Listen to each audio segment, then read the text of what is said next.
everyone. Welcome to the Book Club for Movies. It is Wednesday, April 14th. Amy and Samir here. I am back in what is now a termite-free home. The cozy environs of a termite-free home. We hope so. But happy Wednesday, everyone. Samir, how are you doing in your little cozy Book Club for Movies sweatshirt? Oh, well, feeling very comfy. Doing just fine. Yeah, it's a lovely day. Sorry, I'm in the other room where I still haven't figured out how to make me not look like I'm an extra in Pandora. But I was gonna say, you got some Avatar vibes. Yes, it's very like Cirque style lighting, you know, bold primary colors contrasted against one another in one space where they shouldn't go. I'm here for it. Good. Well, good. Yeah. The best we can do with the webcams our computers provide us. Correct. Yes. Eventually I will figure out the lighting in this room, but I thought when I would open the curtains on the other window and let more sunlight in, at one point, like, oh, that fixed it. It's not fixing it. So it's still a work in progress. I looked very blue in the house I was in the last 2 days. Not as blue as you are right now. I felt like there was a blue. I looked especially white more than usual, and there's a bluish tinge. So, you know, it just depends on the environment. But hope everyone is having a wonderful Wednesday so far. Thank you for being with us. Our main story today will be about the late, great Oscar winner Anne Bancroft for our Woman Crush Wednesday. But before we get into that, yesterday we talked about another late, great Oscar winner, Mr. Bob Fosse, and Cabaret. So let's talk about that before we go into Anne Bancroft. Cabaret, oh cabaret, do cabaret. It feels like how much more can we say about this movie? It's just so good. That hasn't been said. It's so amazing. What's funny is that I was watching the extra features and they were talking about like, oh, this is a musical for people who don't like musicals because it doesn't have people just bursting into song and dance all over the place. Right. But I was like, but people who love musicals also love this musical, which means that it's doing some aspect of the musical correctly. So it's not really just a musical for non-musical lovers. It's just a great musical, but it structures itself in a way that doesn't invite the comparisons to the kind of stereotypical images people who say they don't like musicals possess of those kind of movies. So Rob Marshall, who I do not think is a good filmmaker, but made one very good point in that extra feature that Bob Fosse cuts all of the what they call the book songs, the songs where the story kind of stops and people are just singing to each other. Yeah, and he changes all of those songs into they're included in the movie, but they're all instrumental versions of those songs that you hear in the background of the score. So all these bits of music, these great bits of music that have no lyrics, well, those once had lyrics and were in the show. And in the movie, he took them out, and then everything, so that all the numbers really, except for the one, take place in a performance space. So people who don't like musicals are able to wrap their head around this concept and this story, and that why there's musical numbers in it. And people who love musicals love the musical numbers because they're really unique and great versions of what a musical can do. But at the same time, musicals give you that freedom to have outsized emotions, larger than life emotions. It gives you a sort of a greater latitude for what can be expressed. And of course, the kind of subjects that have the biggest emotions of all would be a subject like the Holocaust and the rise of fascism. So there's like some sort of parallel in the largeness of the subject being tackled and the largeness that the form of the entertainment itself allows. And he found this perfect way to put them together in one show that really, in a movie form at least, because this was done on stage. But I think the movie version is significantly similar and different to that stage version and completely its own thing and just so remarkable. In every possible way for me. Like, I love how Fosse photographs dancers. Because he was a dancer, there's a way in which he captures dance on film that's unlike anybody else or any other musical. Like he just he sees everything from a weird angle that like doesn't naturally occur to you in these numbers. Like, so like even Mine Hair, it seems like simple choreography, but there's all these interesting places in this, you know, the wholeness of each of those dancers with their costume and their expression in combination with their organization and the choreography together. Like it all comes together in something just unlike anything else before or after. I wouldn't change a thing about this movie. Right? What would you change? Nothing. Absolutely Nothing. nothing. Except that well, this wasn't the movie's fault, but it should have won Best Picture that year. Yeah. I'm with you. I mentioned yesterday that I have never seen the stage production of this. Certainly the next time I see a you know, decent professional production of this come into town or somewhere close by, I definitely want to see this. I think I remember years ago, for those who are from San Diego, and I remember when I was kind of little though. I think I'd already seen this movie, but they were doing cabaret at the Moonlight Amphitheater in Vista for anyone from like North County. Oh, I've been there. Yeah, and they would have some really great shows there. But I think my mom at the time had heard that the show was somehow darker than the movie or something. There was a reason why she just thought like I wasn't going to be able to handle that. There is a major difference in the stage version. The way the stage version ends, it ends with the MC ripping off his costume and revealing a black and white striped concentration camp costume with a Star of David on it. And he's standing in front of a firing, like a wall where you get executed by firing squad, and the lights go out and you hear the shots of guns, and that's the end of the show. Wow. I had an experience with this show. So I had a friend who, the person he was dating at the time, him and his boyfriend were coming to visit San Francisco. And they were like, I was like, oh, I want to hang out. We were planning what to do. And I was like, well, there's a few things we can do. I can probably sneak us into the Golden Gate Theater to see the tour of Cabaret was there at the time. Like, we can see Cabaret. And they're like, oh, that's great. I totally want to see it. And I was like, I love the idea, but, you're here to have a good time. It was Pride weekend also. They were here for Pride in San Francisco. And I was like, just be forewarned that this show, I know we love the movie. We know what the movie's about, but the stage show ends on a very different note. It's like the movie ends on a sad note, of course, but it somehow doesn't feel like a tragedy between these two. Like they understand each other. They know who they are. Yeah. They're not parting on bad terms. They're parting because they know that they're really not the eternal partners for each other they're supposed to be. And that's how the movie ends, on that note. I love that at that moment in the movie, it's like, God damn it, I'm gonna have a baby. Like, just one of my favorite moments in movies ever. Has to be noted. But in the show, I was like, okay, guys, just know that the show's you're gonna be in a funk after the show's over. It's gonna end. You're not gonna be able to just walk out of the theater and be like happy-go-lucky and peppy and upbeat, and we're gonna go hang out in Dolores Park and have drinks, and we're gonna do that, but you're gonna be kind of in the dumps after. I'm like, they're like, no, I love this show. It's great. I really want to see it. And I'm like, okay. I mean, like, I thought you'd seen it because my friend lived in New York, or he still lives in New York, but or no, not anymore. Now he lives out here. But I thought he'd seen it on stage, so we knew. So it was just sort of like a revisiting. And I'm like, okay, well, I guess he knows because he's seen it. I guess he had not seen it all the way to the end in the theater, because afterwards everyone was kind of like,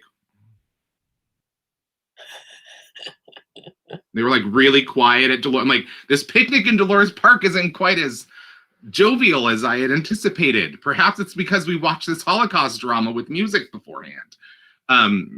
Maybe that's it. So yes, the stage show is darker, but it also, there's different things, like Sally Bowles is actually the British character. Brian is supposed to be the American. I think again, me being a kid, I just think, I don't know. There was as a kid? Oh my God, as a kid, you would have been so upset. I had seen this. I was allowed to watch this movie, but and because of that, I was like, oh, I would like to see it. And I just heard that it's like a lot darker and not really kid friendly. I was like, but I really do want to see it. Yeah. But again, this movie is just one of my all-time favorites. It's just incredible. All the Oscars. I mean, it deserved every Oscar that it did receive, but it should have gotten a few more. I think It got 8 out of 10. I mean, that is a really good winning record. That's I a lot of know Oscars. it It is beat. I the know we best, wanted to have the best best picture adapted and best screenplay. screenplay. What's interesting, you know what I heard, that the song Maybe This Time in the movie is actually a Kander and Ebb Trunk song that was not written for this show. It was another song it was a song they'd written for another show that got cut out of another show. Hello, Tara. There's my So they cut improv teacher. And Oh, yes, nice. I love this. my mom let me watch it, but for some reason the show was just not. Yeah. But certainly as a parent, I'd say let your child watch it at your own discretion. Yes, it's up to every parent to decide on their own. But that song is not a cabaret song. It was actually recorded by Liza Minnelli on an album of hers in the mid to late 60s. And it was on there because she was good friends with Kander and Ebb. And so they had, the Trunk song. This was one of their Trunk songs that never got into one of their shows, but they just kept it, obviously. And so they let her sing it for her album. And then they used it in this film. The commentary track was very interesting because they were pointing out that a lot of the dancers actually really loved working with Bob Fosse because there was less of an emphasis on everyone has to look like perfectly alike.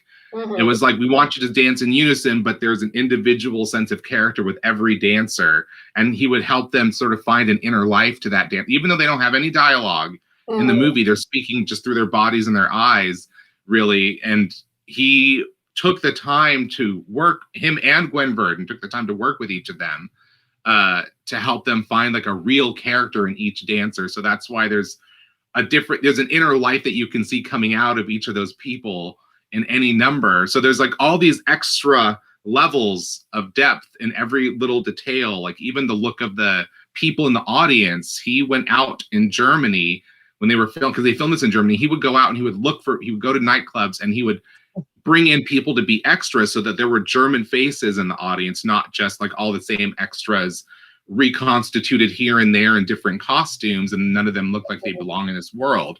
So there's like this level of verisimilitude that he's always going for in this movie that I think works really well. There's so much great trivia. For instance, Marissa Berenson, she plays the Natalia Landauer. She is the granddaughter of the famous fashion designer Elsa Schiaparelli, who made the idea of wearing pink in high fashion palatable, worked with Salvador Dali, still has a major design house in Paris, like one of like a woman who revolutionized fashion design. Mm-hmm. Marissa Berenson is her granddaughter and worked as a model and had gotten her first job as a non-speaking part in a Luchino Visconti film of the same year, where she had no dialogue. And of course, then she would go on to be in Barry Lyndon. She plays Lady Lyndon in that movie. And her sister was actually married to Anthony Perkins. Her sister was like an art. Here's the connection. It's like, but the fact that like he got this model who actually has a connection to another art form that was revolutionized within that family. Yeah. It's like she's just a small role in this movie, but like it's interesting how her film career sort of took off from this movie too. And she was never even really trying to be an actress. It just sort of fell into her lap. Liza Minnelli apparently plotted very well because she wanted this role on stage and she didn't get it. And she's like, I am going to have this role in the movie. She knew she was going to have this role in the movie because it was like she just knew she had to have it. And so she very skillfully, put herself out into the movie world from the stage world. And she got an Oscar nomination for another movie before this movie. So it was like she primed herself perfectly to be like the top choice for this role. And she knew she was going to get an Oscar with it if she got it. And that when the movie premiered, a lot of the comment cards came back, Liza is going to win the Oscar. Joel Grey is winning an Oscar. People predicted it from the previews of this movie that this movie was going to like clean up at the Academy Awards. Audiences loved it. Critics loved it. It feels fresh and new and disturbing today as it did then. Like and the dancing that he puts on screen and this, like, I tried once to hit some of those positions. It did not feel good. It's very difficult. very. You took the words right out of my mouth. I was going to say that. I think that would be a game that Smear would be excellent at. But clearly, we just absolutely love this movie. We could talk about this movie for another hour, like we did yesterday. But if you didn't see it, Yeah. it's available to rent right now. Even though it's not a Best Picture winner, this is something. If you didn't, I don't know, try and watch this before the Oscars. If you're a movie geek like me who likes to watch a lot of Oscar-winning things leading up to the Oscars, you got to add this in there. This is a perfect choice. But also, what was the most chilling moment for you in this movie that's on this rewatch? I would want to say, because there's the two moments. There's Tomorrow Belongs to Me and If You Could See Her Through My Eyes, which are the perfect encapsulation of, like, you know, the explosion of the emotion that you get at the end of a musical number is like the horror of the reality of what's happening. The part that always gets me is when she opens up her door and her little dog is dead, and those two, and they're young. These boys are saying like, "You did, and like, and oh, you know what? That part. You know, Bob Fosse, in that moment, to get that reaction out of Marissa Berenson, he didn't tell her. He didn't put obviously a dead animal. But in another way, he kind of did. He actually put like raw meat. He like went to like a butcher and got like raw meat and just like put it on the doorstep. And so she didn't know what she was going to see. He just told her to look down and react in horror and sadness because she's seeing her dead dog.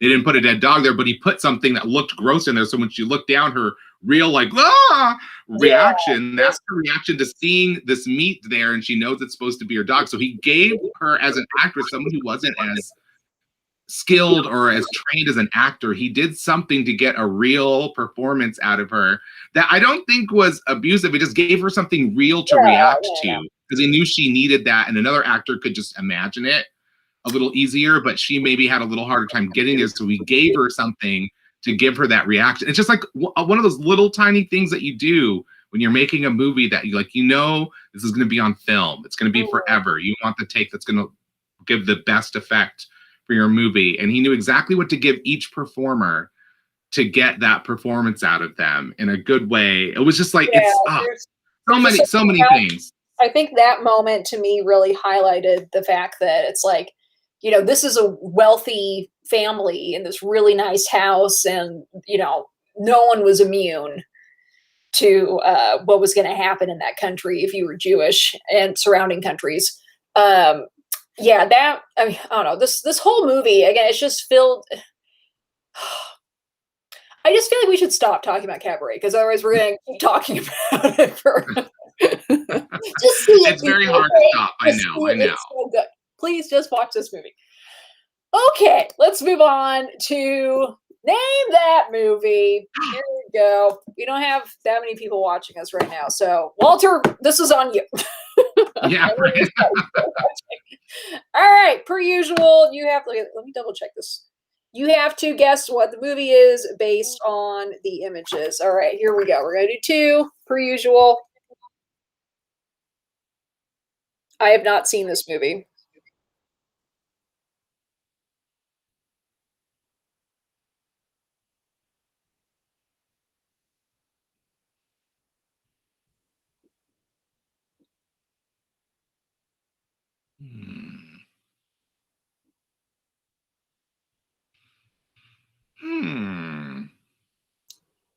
Kind of looks like they're filming a movie.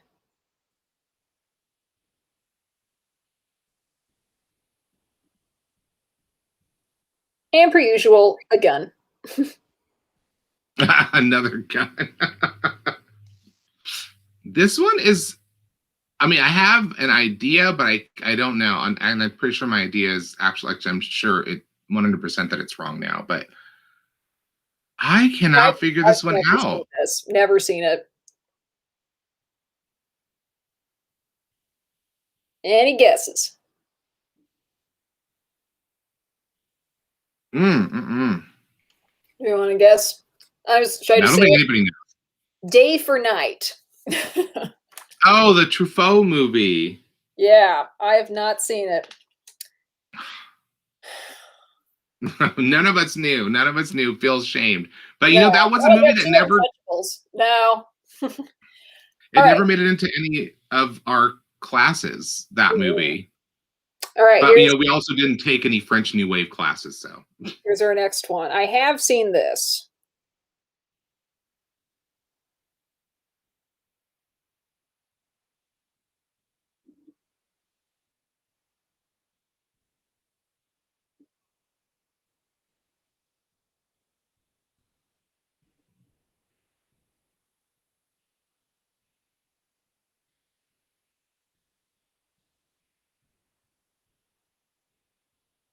Well, obviously they're in San Francisco.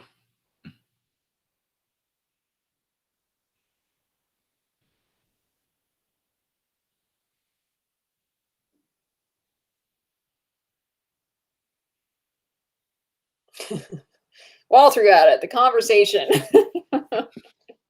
Oh, The Recorder. Yeah, that one's, I mean, it's been a while since I've seen this, but I remember just absolutely loving this movie. It's one I definitely want to revisit. Now look, 2 people got it. 2 people got this one. Good job. Good, yeah. Thank you guys for playing. And we'll do 2 more tomorrow. But let's move on now to our main event, Anne Bancroft. Oscar winner, Tony winner. She is it's an EGOT, right? EGOT, Oscar, Emmy, Grammy, Oscar, Tony. Yeah, I think she got wait, did she get a Grammy? Maybe she's just. I don't remember. I don't think she got a Grammy. No, I think she got the 3. She's known as the Triple Crown. Yeah, then she did not get the Grammy, which some people get just for doing like a spoken word album. Like Hillary Clinton has a Grammy. Yeah. Like.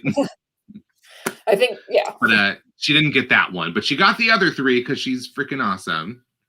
Anne Bancroft was born Anna Maria Luisa Italiano. That doesn't seem right. September 17th, 1931. Anne Bancroft eventually became her stage name because they thought that her last name sounded too ethnic as like Italian. But she was born in New York. Her mother was or actually both of her parents were, her parents were children of Italian immigrants. Her mother was a telephone operator. Her father was a dress pattern maker. It seemed like she got involved in acting fairly early on. She attended the HB Studio, American Academy of Dramatic Arts, the Actors Studio, and the American Film Institute's directing workshop for women at UCLA. She started in a couple of TV dramas under the name Anne Marno, and that's when it was changed, and she changed it to Bancroft because it sounded dignified, in her words. Was continued to be in films and TV, and then she was on Broadway for a while. Really had a lot of success there. So today's movie, the one that she won an Oscar for, was The Miracle Worker. She and Patty Duke originated those roles. Well, I don't think originated them. On Broadway. Yeah, but they did play them on Broadway. I don't know if I'm yes, not sure they played them on Broadway. Yeah. I think they did originate the roles. I think that they were in their initial Broadway production of the play, and then when the movie was made, they cast both of them in the movie. Yeah, version. But definitely just big. I think she had won a Tony for that when she was on Broadway. Yes. She also, I thought this was fun. She was in a 1965 Broadway production of the play The Devils, which is something that Samir, I sent him a screenshot of that when I was reading her page, because we've been talking about that movie a lot. And I'm sure, what would you have given to have seen her play that role? Oh my gosh. I'm sure she was playing Sister Jean of the Angels in that movie. And I can only imagine the kind of ferocity she must have given it on stage. I'm sure at some point also I don't know how intense that 60s version of the stage production was.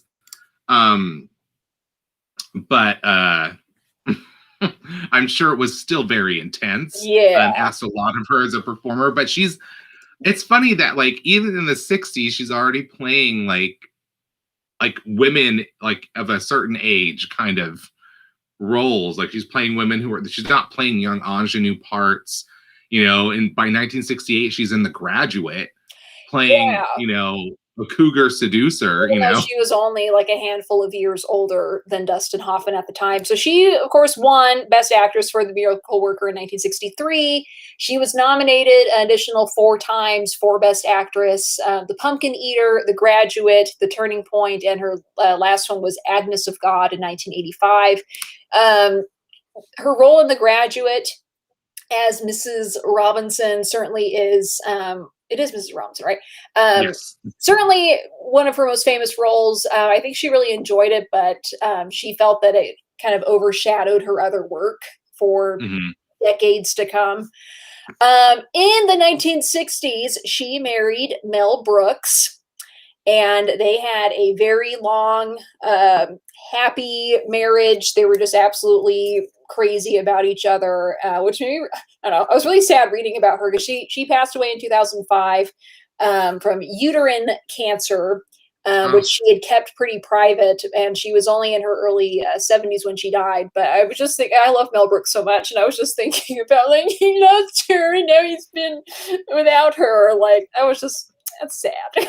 Because it's like, it's one of those few photos of them together, and they're like the cutest couple, and they acted together. They were happy together, and it was like one of the few Hollywood relationships that worked, you know, that like lasted all that time, and they fed each other creatively. You know, she turned down, well, I think you said in the note you sent me, she turned down the role in Mommy Dearest because she was doing the remake of To Be or Not to Be with her husband.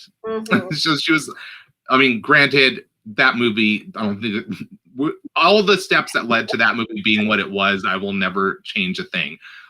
So we're not sad that she didn't get that role, but it's funny, like all these amazing things that she was like considered for that sometimes she just didn't take because she made a choice to do something else. And it wasn't exactly, it was a bad choice because she always chose really interesting work, always challenging roles. She's also actually in that updated version. I think she's the Miss Havisham in that Great Expectations that came out in the 90s. She's sort of like, whether people like that movie or not, she has the right. She plays Miss Dinsmore in that. Oh, she's not the Miss Havisham? No, Havisham, I think it's Vanessa Redgrave. Oh, really? Oh, boo. No. Vanessa Redgrave, who ends up playing Sister Jean of the Angels in the movie version of The Devils in 1971. Yeah, I'm pretty sure it's Vanessa. It's been You're probably right, because I haven't seen Great Expectations for a while. Yeah. That version of it. I think I saw it in the theaters, actually. It may have been the only time. Yeah, I'm pretty back in like 97. Because I just read it in high school and the movie version was coming out. So I'm like, oh, I'll go see the movie. But I just always loved Anne Bancroft. There's just, I don't know, there's a different kind of spirit about her on screen. And she always picks such interesting roles. Like The Turning Point is a great movie. I think we talked about that once before because a bit of Oscar trivia. It's one of those movies that, like Color Purple, had 11 nominations and like won nothing. But she got another nomination out of that movie too. But it's about, that's another dance movie, actually. People, after we watch The Red Shoes, if you want to see another dramatic dance film, that's a good one. It's got our dear Anne in it. But she loved theater too. She was like really, really, really big on her theater career. And so that's really what brought her into these movies, because I think the movies she'd done before The Miracle Worker, it's like they were trying to figure out what to do with her. Studios didn't know how to sell her in a movie, and she kind of defied them putting her in a box. And because she just kind of didn't rely on Hollywood to be, you know, the thing that sustains her as an actor. You know what? Okay, you're right. It was Anne Bancroft. They changed the name. I was gonna say, I'm like, I've seen that movie. I know that the character she plays is very much the Miss Havisham character. Yeah, but it's also been so long since I've seen it too. Because I was looking through the cast list. I was like, I don't see Miss Havisham listed in here. Yeah, they just changed the character's name, but she's playing that role. Well, of all things, why would they change that name? I don't know. The Maybe other that was their names are attempt to pretty like. much the same, I think. Well, I mean, you have to if you're making another movie version of that book, you have to compete with the David Lean version, and there's virtually no film critic guess. alive who's going to give you any slack. You know, so it's like you kind of have to do something to set yourself apart from it. And I guess maybe that was not maybe the greatest choice, but maybe that was a choice they made to help her give her own performance or help people see her performance as her own. But I don't think she needed that help. I think she is fantastic. I love she was the best thing about that movie. But yeah, as far as I remember. Again. Anne Bancroft also Elephant Man. Yeah, she was in that. She also directed. Not a whole lot, but she directed a short film and a feature film. She also wrote both of those, or co-wrote. The feature film is called Fatso. Came out in 1980 with Dom DeLuise in that. Interesting. I've never seen it. It's supposed to be a comedy. It says an overweight bachelor is fat, 40, and fed up to the gills, but when his obese cousin Sal dies at 39, he finally comes to terms with his own weight problem. And it's comedy. Well, I'm sure it's worth a look just to see what the hell's going on in that movie. Like, does that hold up to modern standards of social progress? I'm wondering. We'll see how that turned out. But yeah, Anne Bancroft, though, she just seemed like an absolutely delightful woman, and she kept up with Mel Brooks. I was like, if you can do that, then you have a special gift, because but Mel Brooks is also like, I feel feeling he got a lot out of that relationship with her too, because he was, I think he had a similar kind of spirit about him, and he was a super intelligent person. I feel like just because he makes these, these parody movies that are kind of silly, that people think that somehow it's like you have to. I don't know why, but I get the feeling that people think he's just like, oh, he just makes these silly comedies. I'm like, no, he's like he's a great taste. He has great taste in cinema. He is very educated. He knows what he's talking about when he talks movies. You can't make the movies he's made without having a deep love and knowledge of cinema and a real understanding of those characters. Like, it's just like kind of sad that people don't give him that kind of credit. But clearly Anne Bancroft knew the gold she had in a husband with Mel Brooks. It was nice that she didn't also rely on him to like just put her in his movies, and he didn't think of her as just another actor that could be in anything he produced. No, she. I mean, that was like To Be or Not to Be was the big film that they acted in together. Otherwise, she just had a couple little cameos, and she was kind of doing her thing. He was doing his thing. I read that she was very encouraging of him doing The Producers and Young Frankenstein as musicals. So we can thank Anne Bancroft for making that happen. Because, Okay, let's talk about The Miracle Worker, though. First off, look at this poster. I hadn't seen this poster. And I think this was the original. The other version, like the one I posted on our Instagram, it makes it look like a Hallmark movie. Which it's not. And then I saw this movie was very challenging physically. The stories of the filming of this movie, like on stage, they had this incredible, it was almost like physical battling that they had to work out so much. This movie is like a study in movement, of actor movement. An aspect of acting people don't talk about, and this movie asked a lot of these actors. A lot. When you see it, you'll be amazed. I don't think I've watched this movie since high school, because I remember this is one that my old drama teacher, Miss Spillane, she would show this movie in our drama class. It's just an example of like, and I don't know if some kids were trying to do scenes from this movie or what, but it's been a while since I've seen it. Why would you try? This came out in 1962. The story of Anne Sullivan's struggle to teach the blind and deaf Helen Keller how to communicate. As mentioned earlier, Anne Bancroft and Patty Duke were reprising their Broadway roles in this, and both won Oscars for this as well. Patty Duke won Best Supporting Actress, and she's one of the youngest actresses to have won that. Directed by Arthur Penn. She would go on to do what is it? Not Butch Cassidy, but the other one, the other criminals, Bonnie and the other Clyde. criminal movie, Bonnie and Bonnie and Clyde. Clyde. Yes. Little Big But he was Man. famous for making movies with a bit of an edge and a little bit more aggressive style, and Yeah, he. unsparing in its depictions of violence in later films. This movie does have some really sort of knockdown, drag out scenes between these characters that I think led to them having to be treated for injuries, because there's like, it's when I think because you've seen it, like going back to watch it again, it'll be kind of an eye-opening experience for people who have not seen this movie. It's very intense, like really a stunning accomplishment. And I think for any actor to have pulled off these roles, they had a kind of symbiotic relationship, I think, from having done it on stage. They knew how to move together, as they're like wrestling. Like she's wrestling with this child who just does not want to be tamed in a way. And it's very like physically, like just so demanding on top of being emotionally demanding.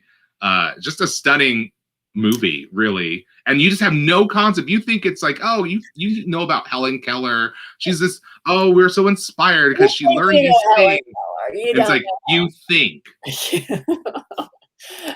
This movie was also nominated for Best Director, Best Adapted Screenplay, and Best Costume Design Black and White, but only came away with the acting Oscars. And this is the one, Samir has told me the story before, but this is the one where Joan Crawford actually was there to accept the Oscar for Anne Bancroft.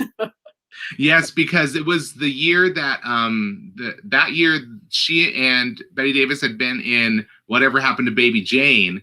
And anyone who saw the show Feud, obviously that show is not historically accurate. It's just more of an emotional sort of version. Like, it's just a vision of what that working relationship was like. But one thing they did get right was the fact that Betty Davis got nominated for Best Actress. Joan Crawford got no nomination.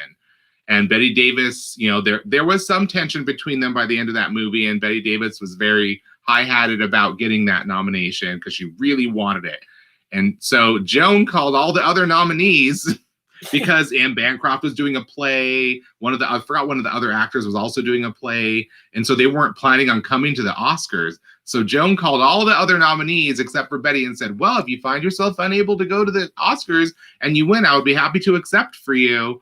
And I don't know if anyone else said yes, but Anne Bancroft, I think, was the only one who said, oh, will it make you happy to do that? Then please, that would be great. Thank you. And she didn't go to the Oscars. And so then there's Betty Davis waiting in the wings, like when they're reading out the winner, and then they read out Anne Bancroft, and Joan Crawford's like, oh, excuse me, and just strides past Betty Davis to go out onto the stage to hold the Oscar and get a moment on camera holding an Oscar for Best Actress. Betty did not get to have that moment, and she never had it again. No. So it was a big thing, but like it's like that. Sadly, that story is sort of eclipsed the acting accomplishment that earned Anne Bancroft that Oscar. That Oscar is in Anne Bancroft's, was in her possession. It wasn't in Joan's, but there was no image of her receiving it, so people just kind of remember that story. But that's why I really wanted to put this movie out there. Is like, let's honor this performance that she gave. A legendary actress who acted for from the 50s all the way up until her death in the early 2000s. Like, she was still doing stuff and really getting a lot of really awesome roles that are really fun to watch her perform in.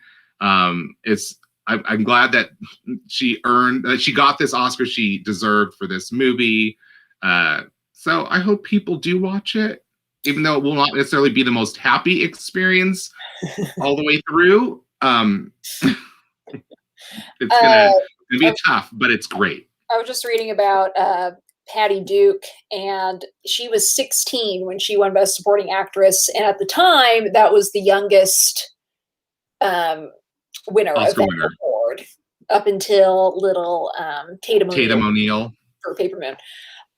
Please watch The Miracle Worker. This is another one that's only available to rent.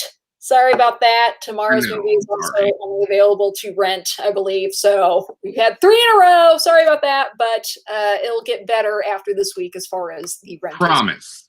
Yes. Yeah. give it a watch. I'm looking forward to revisiting this again. It's been well over a decade since I've last seen this.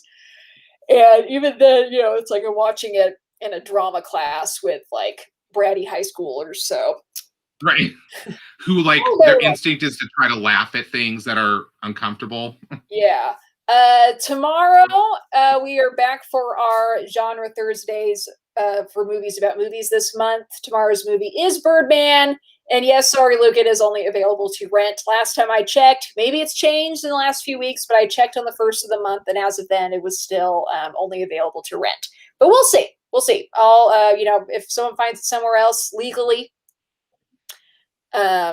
keyword there, then please let us know. But for tonight, please watch The Miracle Worker and then join us tomorrow as we discuss watching or after the movie with this, moving on to the Best Picture winner, Birdman, which I'm also really excited to watch. Please consider becoming one of our Patreons. I put the link over there in the comments. Also, please consider getting some book club for movies merchandising.